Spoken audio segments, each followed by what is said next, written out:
మీ పైకి ఏమన్నా దేవుడు వస్తారా? చీ చీ చీ చీ చీ చీ దేవుని మన పైకి తెచ్చుకోవడం ఏంటి దౌర్భాగ్యం కాకపోతే? ఓకే. భగవంతుని నమ్మాలి. కాదు మీరు చీచి అనడం ఏంది? చాలా మందికి ఇప్పుడు బోనాలకి ఏమిటి ఈ దేహం ఏమిటి, ఈ శరీరం ఏమిటి, ఈ అస్థి పంజరాలు, ఈ మాంసనేత్రముల ఈ ముద్ద, ఈ మలమూత్ర రోతలతో కూడుకున్న ఈ దేహం ఏమిటి? భగవంతుని పొందాలంటే బహు సత్యంగా ఉండాలి. కాదు ఇప్పుడు బోనాలకి శుగాలు ఊగే వాళ్ళు ఊగుతారండి, అదొక భావన, ఓకే అదొక ఫీలింగ్. దాంట్లో తప్పేముంది చెప్పండి? ఓకే భగవంతుని ఆవాహన చేసుకొని ఊగే వాళ్ళతోటి వాళ్ళ వ్యక్తిగతమైన ఫీలింగ్ అది. ఓకే దేవుని యందు పారవశ్యం చెందుతున్నారు, ఓకే. తప్పేముందాడా? దేవుడు వాళ్ళ పైకి నిజంగా వస్తారా? వాళ్ళు ఆవాహన చేసుకుంటే వస్తారు కదా.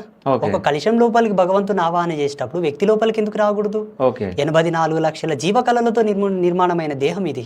ఓకే. ఎవరైనా చేయగలరా అది? 100% చేసుకో. మీరు చేయగలరా అది? నేను వద్దనుకుంటా. ఓకే సరే, మా కెమెరామ్యాన్కి రప్పియగలరా ఇప్పుడు? ఆయన అంత సత్యవంతుడై ఉండాలి కదా. ఓకే. అయ్యో మీరేంటండి బంగారు నిన్ను ఒకదాంతో జతగడుతున్నారు.